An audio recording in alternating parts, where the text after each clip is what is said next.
right, and welcome to the podcast, today's episode. Before I decided to do this episode, I would say like a legit moments before I decided to do this episode. As in moments, like I was setting everything up. I was going to come up with a different theme. I was going to come up with something, or I was going to go with something that I know some people can be curious, especially about me, because I'm the film guy, but I didn't know if I was ready to do that episode, and I've been pondering on it a lot. I mean, there were two different ideas that I could think of, but I would say as soon as I started setting everything up, I saw a commercial, and the commercial had the theme song to the Grinch, and that's when it hit me. It's been 25 years since since the Grinch came out, the Jim Carrey one, and Christmas time is coming up.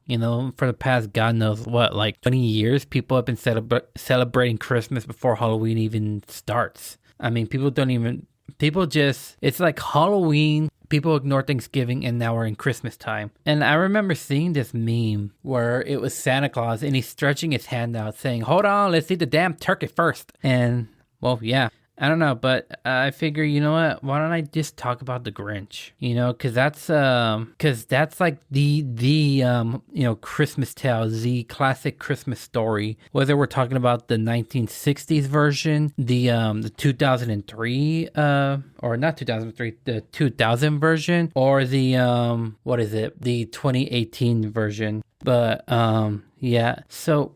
I mean, why I decided to do this one, I mean, other than it being a classic, it's just because, man, what would I think? It's nostalgia every time the Jim Carrey version comes on, because I used to love watching that as a kid. And it breaks my heart that, like, some people who've never seen it till late in life, they watch it and they don't like it. Well, I mean, like, come on. I mean, you gotta give it a better chance. And I understand, like, some people who were young enough to see the Grinch 2000 version, when the 2018 version was coming out, we were just a bit, hesitant, because it's what we call it, a remake. Well, it's not really a remake. It's just it's a whole new adaptation of it. But there's been different Grinch stories. If you know the stories, you know that I know two of them. One of them, I believe, is a Grinch Halloween. I don't remember too much about that. The only thing I do remember was that there was a Grinch meets the Cat in the Hat. And that's like when,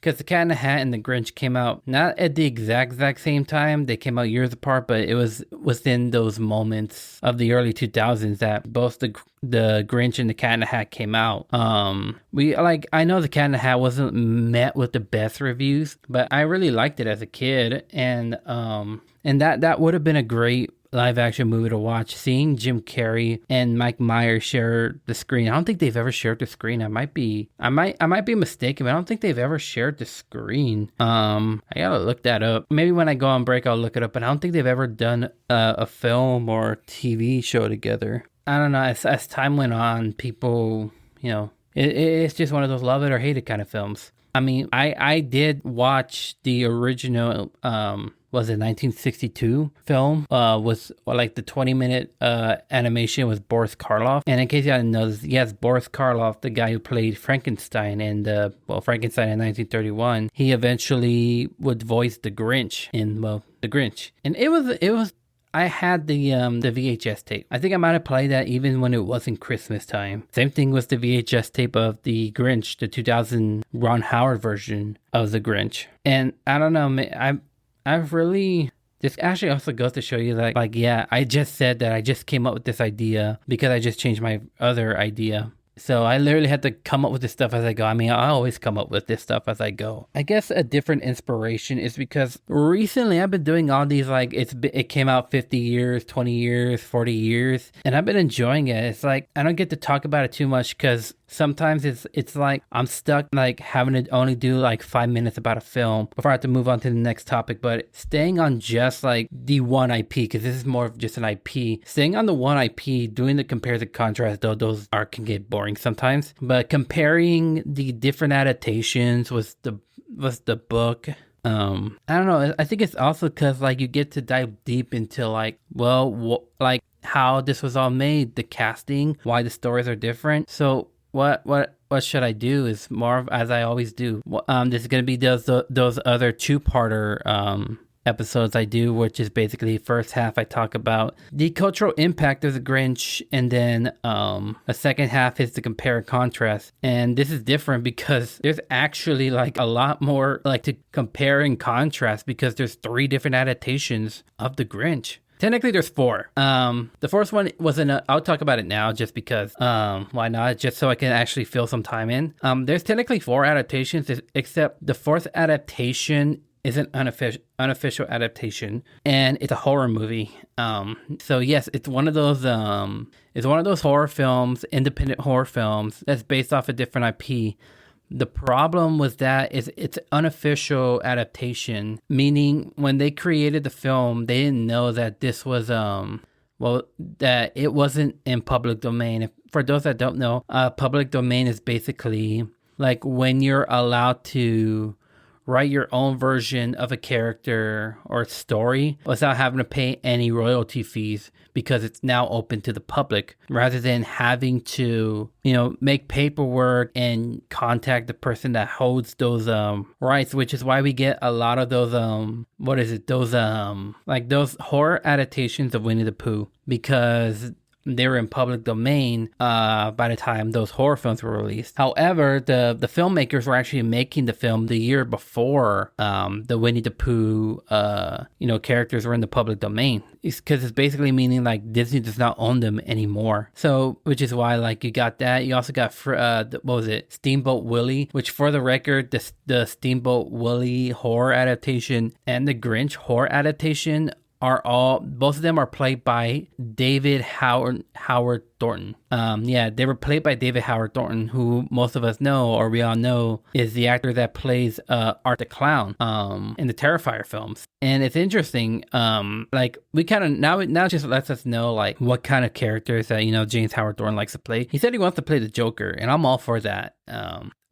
But in case I noticed, there was a Grinch adaptation that's an unofficial adaptation of the original story. It's like this generation's Nosferatu. And if I got to go back to it again, Nosferatu, the one that came out in 1922, was an unofficial adaptation of Bram Stoker's Dracula. They didn't have the rights to the actual film, so F.W. Murnau, who directed the film, just made a workaround. But the horror adaptation of The Grinch is called The Mean One, and he had to be called The Mean One. And I think like Cindy Lou Who is called Cindy You Know Who or something like that.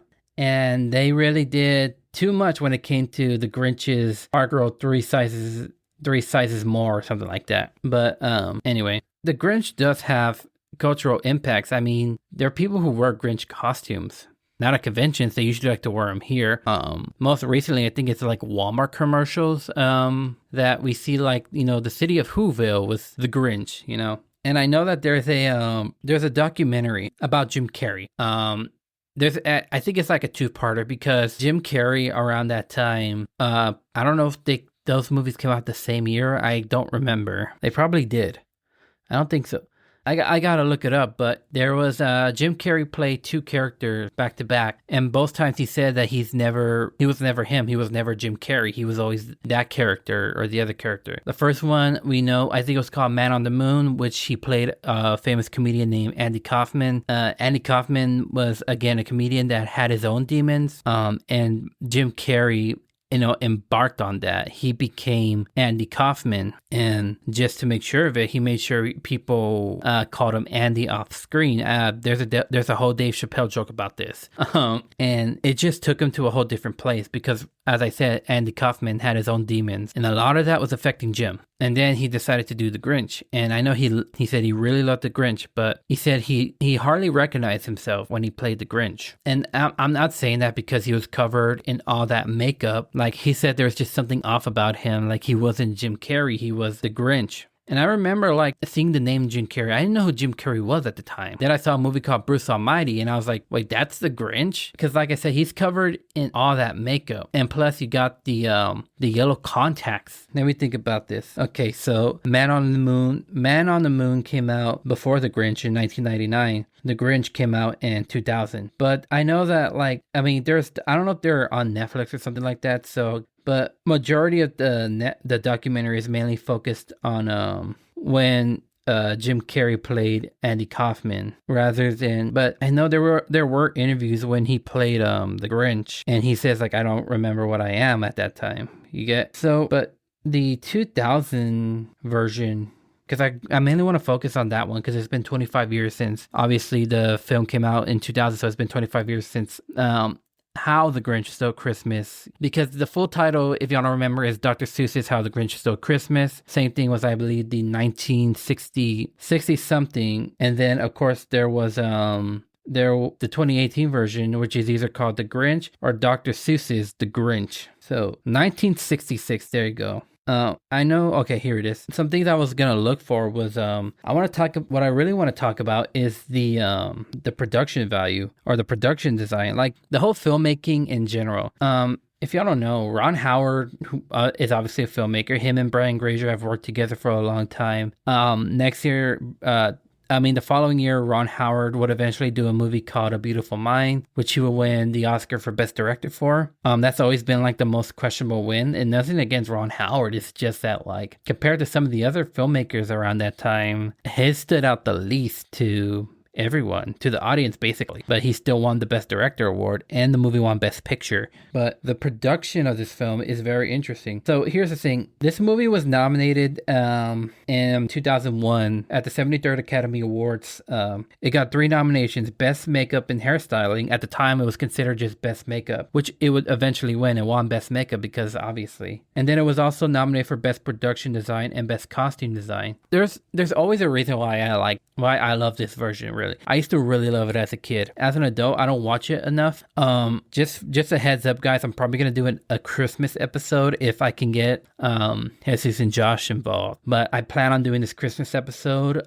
You'll find out what it is. But going back to it, the makeup, the production design, the costume design, it's astonishing. Like it's really great because Whoville is a made up place, so it's like you have to figure out like how you're gonna do buildings and stuff of a made up place. And especially like, yes, we've seen the books, but the books don't give us too much. You have to make up a whole town with multiple buildings. Everybody had to look the same. You know, they had the weird, I always like to call it like a mouse nose. They had the weird mouse nose, and like I call it like the cherry top hair. It looks like a swirly hair. It's very, very interesting. I really love the production they put into this. Having to create, different looks for the Who's without even them not, the feature. It's hard to say this. They have to look like Who's, obviously. Those are made up characters by Dr. Seuss. Like they had to have that feature of what the Who's supposed to look like, but everyone is just so different. And then the building, like I said, the buildings, the props are so weird and wacky. Even the Grinch's lair.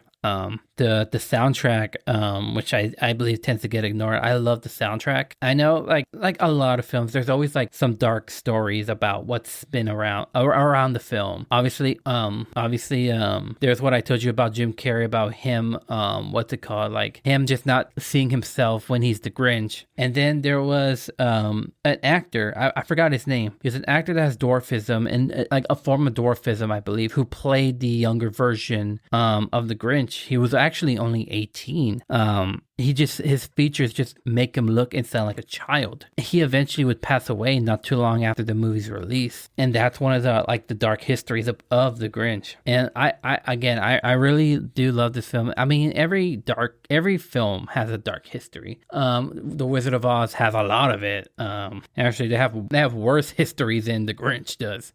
Because if you know the story, you know the story. I'm not gonna get involved in this one, but I really think that this is a film that's still ahead of its time. I know some people who've seen this, they don't like the film. Well, that's too bad, because people are going to watch it. You're going to see it everywhere. So either, I don't know, take back what you said, or just shut up and watch the film. And again, I'm not that harsh on critics and stuff. Sometimes I feel like I'm a critic myself, but I think there's a film that is always going to be a classic no matter what. Jim Carrey's performance as the Grinch, honestly, they chose the right person, because I cannot imagine anybody else playing the Grinch, because like the the portrayal is so different from how the book is and how Boris Karloff portrayed him. And I have nothing wrong against Benedict Cumberbatch's performance, a bit, but it's just like a voice performance. And I don't know, like the what is it? Like what's the facial expressions and the sound effects that the Grinch makes, and just how he moves and talks and stuff like that. How his face, the facial expressions, with all that makeup. I mean, yeah, Jim Carrey's the only one that could probably is the only one I actually can see that's like he's the Grinch. He's the Grinch. You get what I mean? Like the way he changes his voice. He again, that's the Grinch. That's my Grinch. And I forgot what her name is. Taylor Munson. I know she doesn't act anymore. She pursues her music. By the way, she grew up weird. That's not to be mean or anything. It's just that we're so used to how she looked like, in the Grinch, and then when we see her now, I mean, as kids grow up, we just like, I think it's because we never seen her in any movies growing up, or at least I haven't. So it's like every year we always see her as the Grinch, the little girl from the Grinch, because we see the Grinch practically every year. And then once we actually look up what she looks like, it's like, God dang, girl, like you grew up. They had a small reunion not too long ago. I forgot what the small reunion was for. And everybody else is great. Who is it? Molly Shannon, who played the mom of Cindy Lou Who. Jeffrey Tambor, who we all know plays the mayor. Which, of course, growing up with that movie, we knew the mayor was, pardon my French, but the mayor was a major dick to pretty much everybody. Who else? Christine Baranski, who played Martha May. Bob Irwin. Anthony Hopkins, we always forgot, did the narration. Clint Howard, for those that don't know, that's Ron Howard's younger brother. You see him in some of his films. He's also done a couple of horror films. Circling back to the Terrifier, he came out in Terrifier 3. Let's look at this. I actually want to see who played the younger version of the Grinch, because I'm on the website right now. Josh Ryan Evans. Yeah, he passed away on August 5th of 2002. He was 20 years old. Man, that is so young. He had a heart condition. He was undergoing surgery for his heart condition. And yeah, that's just like, it's like I said, like a lot of films, especially when you do a lot of research, have a very, very dark backstory, or just any story that circles around the film. But I still watch it, mostly because it's on right now. And like I said, people have been celebrating Christmas before Halloween even begins. And they just skip Thanksgiving and then go straight to Christmas. Or it's just more like Thanksgiving is a pause. You get what I mean? Like everybody pauses their Christmas stuff right on Thanksgiving, and they're like, okay, Thanksgiving's over, let's resume. Like I said, slow down, let's eat the damn turkey first, and then you can start decorating. But I don't know, if I was president, I'd make a stupid law saying you can't put up any Christmas decorations until Thanksgiving is over. But I don't know, that just makes me sound like a dictator. Emphasis on the dick part. But no, I'm going to take another break, or actually, I'm just going to take a break right now. It'll be the only break of this episode. Like I said, it's going to be one of those two-parters. I feel like I'm getting better with the compare and contrast parts, but I don't know. We'll see. I haven't had a chance to listen to a lot of my own recent episodes. I sometimes do. I'll explain in a future episode on why that is. But I'm going to take a break right now, and we'll be back.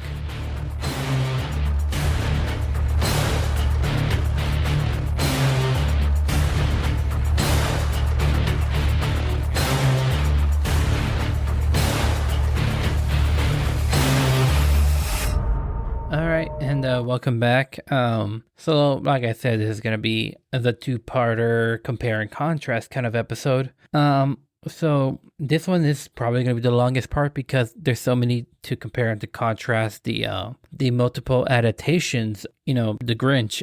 So you know what, let's just get to it. So I do want to say one thing that's way different from all the adaptations, that like the original Grinch, when it came out, wasn't even in color. It was like a weird black and white. And Cindy Lou Who also looked very weird in the book. I mean, she looks almost like an ant kind of, and then they kind of made her look basically they added hair on her in the animation one, just saying that's, I would say, part of the difference. Doesn't look like she has hair in the book. But the 1966 television film was Boris Karloff.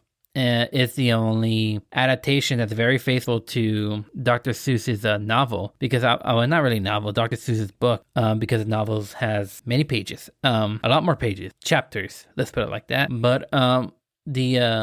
But yeah, I guess because how short the book was, that's like, okay, let's just do it like the book, and it's literally like a 20-minute adaptation. So what's different from all the other movies? Well, pretty much a lot of things. What makes it similar to the differences between both movies, as well as, because I think I might as well just compare contrast all three of the adaptations rather than the books, because like the book is just a very small chapter, and literally like the 1966 the plans to stop Christmas from coming is literally where the book actually starts. Everything, all the other events before, let's say with the 2001, everything before, like where the Grinch stands on the top of his mountain and is deciding himself that he must stop Christmas. All the other stuff before that doesn't exist. That's all. I don't know who the screenwriter was. Maybe it was Ron Howard. I don't remember. But that was all written for the movie. Same thing with Benedict Cumberbatch. Though Benedict Cumberbatch, the idea to steal Christmas is like in the middle of the movie, but the 1966 adaptation, obviously that starts right how the book starts. So but both adaptations give you a backstory of the Grinch, something the book or the 1966 adaptation never does, on why he hates Christmas. If y'all remember, in the 2000 version, the when the Grinch was a little kid, he was adopted by these two women. I think they're supposed to be like his aunties or whatever, and he just pretty much went to school like any other kid would in Whoville. He wasn't really considered a Who. And he had a crush on Martha May. I mean, he still had a crush on Martha May, because Martha May had always had feelings for the Grinch. It's always been implied that she has had feelings for the Grinch, especially as a kid. But in his version, he created, or what was happening was like he was bullied by the mayor when the mayor was a kid. Like I said, the mayor was a dick. And he talked about how he's an 8-year-old that has facial hair, and is also green. So he decided to shave and hurt himself. And when he showed up to school the next day, again, kids are kids. I've worked with kids in the past. Kids are going to be kids. I've literally had to go out, get after, any kind of kid that dares tries to make bullying remarks and stuff like that. So kids are kids. A lot of them are dicks, but that's literally how the life is. But they were so mean that he was like, I hate Christmas now, and then lived forever in the mountain. Versus in the 2018 adaptation, which is a lot sadder, he just never got it. He lived in an orphanage and just never got adopted, and then one day he just left. And the interesting thing is that the orphanages, apparently, I don't know why this was ever a thing. Like orphanages are empty around Christmas time, so he would spend Christmas alone. Again, I don't know how that ended up becoming a thing. So because of him being alone on Christmas all the time, and then just seeing like how the Who's are around this time, how happy they are, he just didn't like it. That's why he's like, I must stop this Christmas so that everyone wouldn't have a good Christmas. Because really, he said that he did this because he didn't like being alone. Because who wants to be alone? I never like to be alone. I always say like being alone is a fate worse than death. Like, yeah, like that's terrible. Like being alone for eternity, like I said, a fate worse than death itself. So there was that. Max is different. Max acts like a regular dog in the 2000 adaptation. And I've always said, I've expressed my thoughts on having actual animals on film sets. But that's always a me thing. But Max is like the loyal dog in the Grinch, the 2018 version. I kind of like this version, in my honest opinion. I like this version of Max, because you don't get that many loyal dogs. I've had plenty of dogs in the past too. No, none of them are gonna listen to you. But I mean, the instant classic was Max is always gonna be when the Grinch ties that reindeer horn on the top of Max's head. I'm not trying to say the entire thing word for word, by the way, but he tied it on Max's head, and Max's head just lowers down because how heavy it is. So the Grinch has to saw off like parts of it to make it less heavy, because he says like, all I need is a reindeer, and if I cannot find a reindeer, I'll make one. So that's one. That's a couple of different, different stories, I guess you can say, with the Grinch. The other thing is Cindy Lou Who in these and the movie adaptations is a lot more active in the films rather than in the book, as well as in the 1966 adaptation, because in both the book and the 60s adaptation, we don't see Cindy Lou Who until, the Grinch enters the house and tries to stuff the tree from the chimney. And obviously we get the line was like, why are you trying to take our Christmas tree? And he says, oh, there's a light on one side that's not lighting. You get what I mean? Like, I'm not going to say the whole line just because I might get copyrighted, because again, the Grinch is not in public domain, so I can't say anything word for word, and I probably won't even remember in the first place. But I love both. The way they wrote Cindy Lou Who in both adaptations, with the 2000 one and the animated 2018 one, I like what they did with both of them. Because Cindy Lou Who is a child who realizes everybody's all about Christmas. Like, they're spending more than they should. People are like making lists on lists on lists. And then there's the lights and stuff like that, which, by the way, I didn't even know there was a director's cut until maybe like 10 years ago.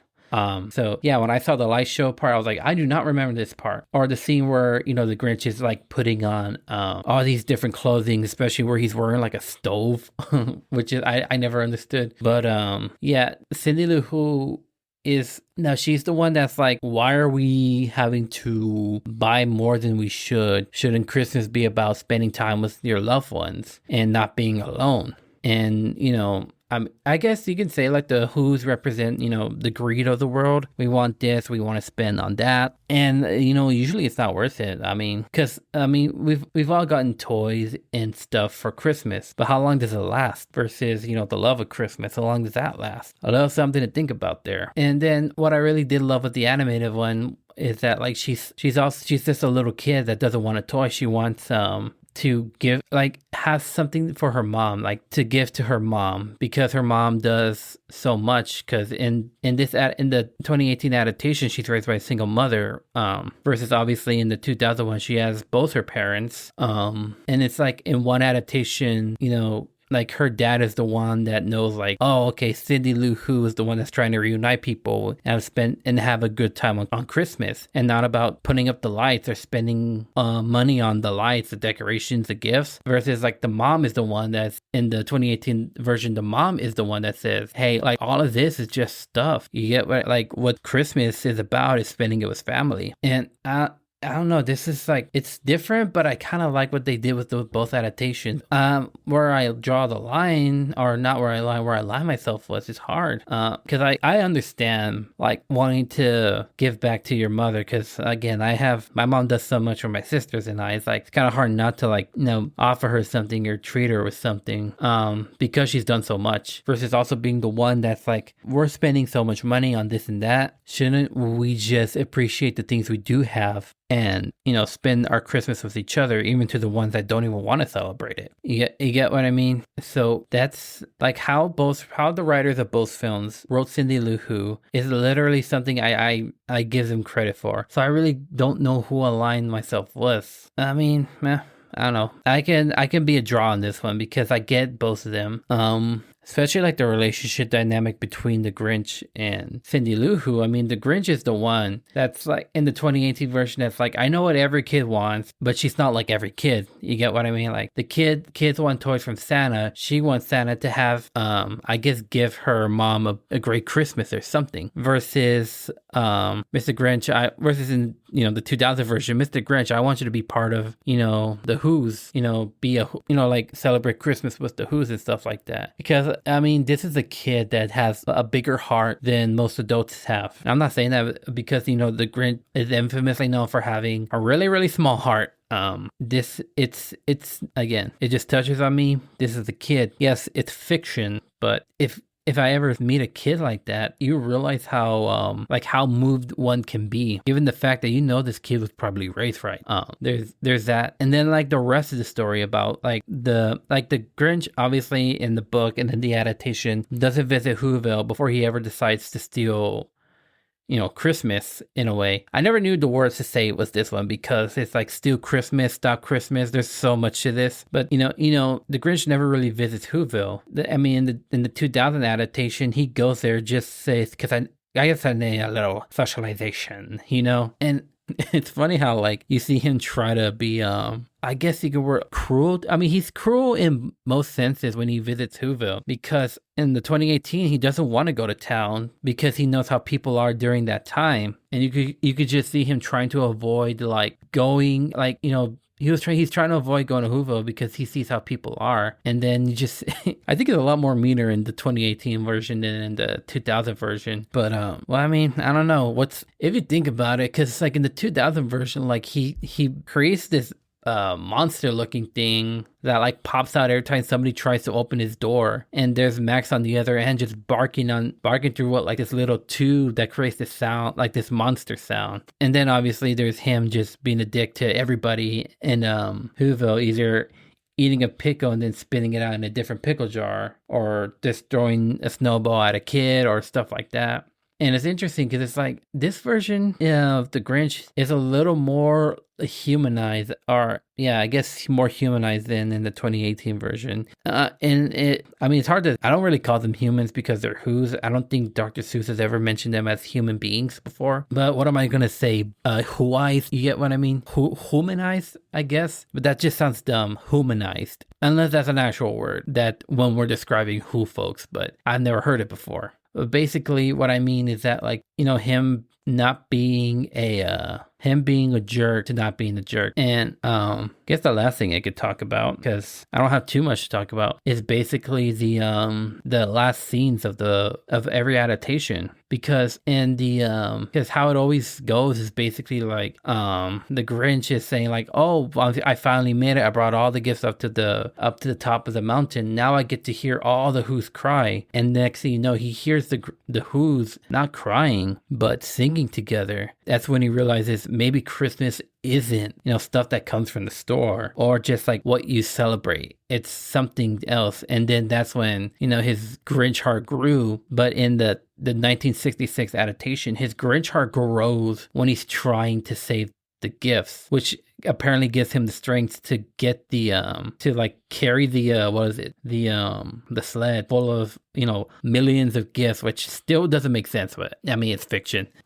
Versus like in the last two adaptations where his Grinch heart grows when he hears like the Who's singing. And it's always that scene where like Jim Carrey breaks down, or well Jim Carrey's the Grinch breaks down, knowing that like, wow, this is all like, maybe I've had Christmas all wrong. Maybe it didn't have to be from a store and stuff like that. And like he's just breaking down, and then you just see his heart just growing. And that's why I'm always like, why didn't seriously, that's the one part of the movie that people love, and that didn't move you to the point of actually liking this film. But I rest my case there. And it's always like that scene where like he realizes that the sled is about to tip over, and he's like, oh, I gotta go save them. And then next thing you know, Cindy Lou Who is on top of the sled. Now there's two things at stake really. There's the presents and Cindy Lou Who, because if she's on top of the sled, which obviously she shouldn't be, but she may be a smart kid. She's still a kid, so even smart kids make not so smart decisions sometimes. But obviously like when he sees her,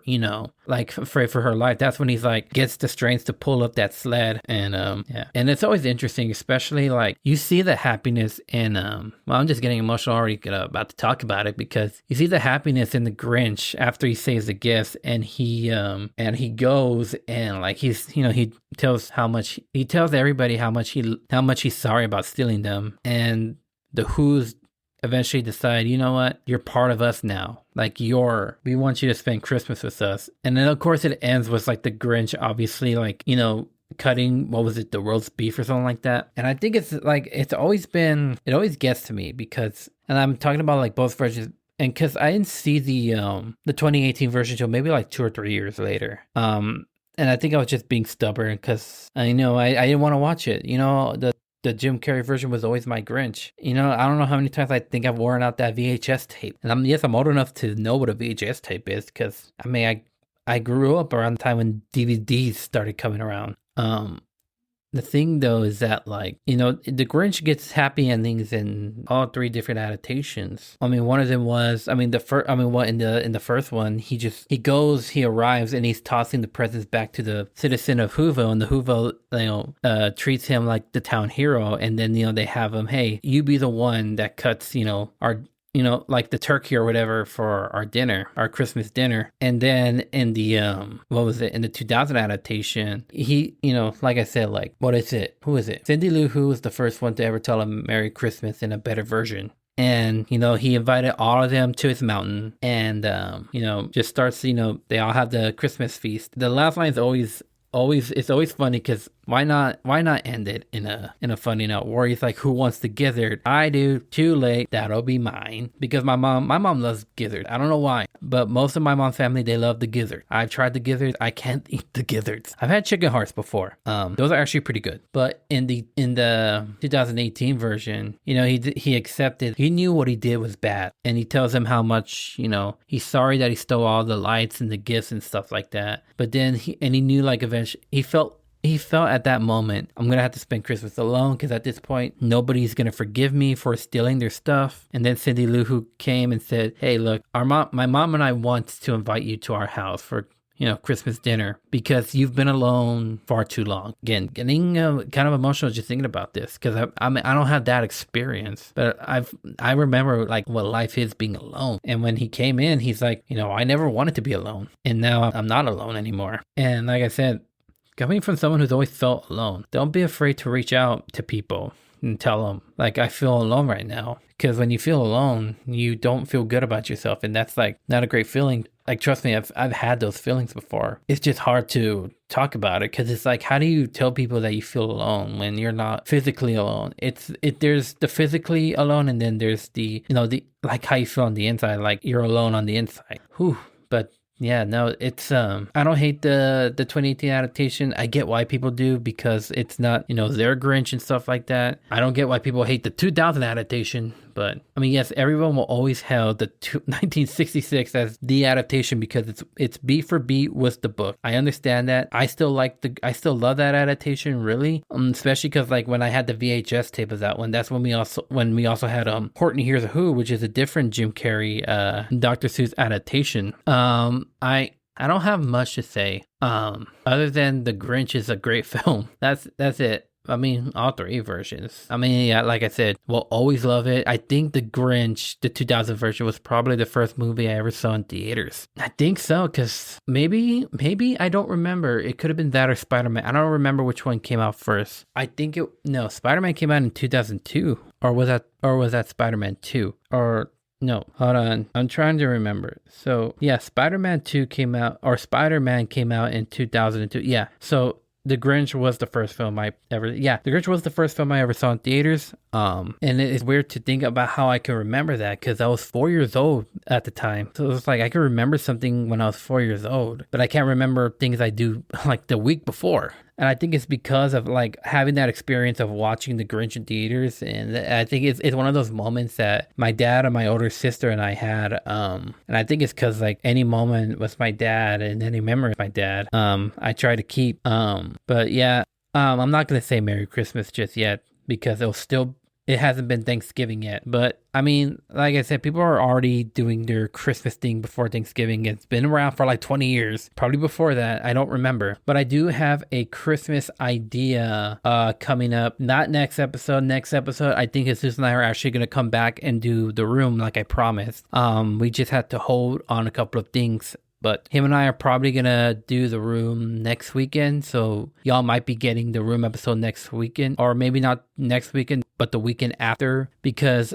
I'm not going to release the next episode on the Thanksgiving time because it's Thanksgiving. I want us all just to sit back, relax, not worry about work. So y'all might be getting The Room the weekend after. And after that, it's my Christmas episode I want to do. And if it's not that, then I'm probably going to do The Hobbit. That wasn't the original. That kind of was going to be the original idea. But like I said, I was going to do something else. I probably might do that idea next on after Christmas break because, yeah. So like I said, just be aware that we may or may not be doing The Room or the Christmas thing. I really want to do the Christmas thing.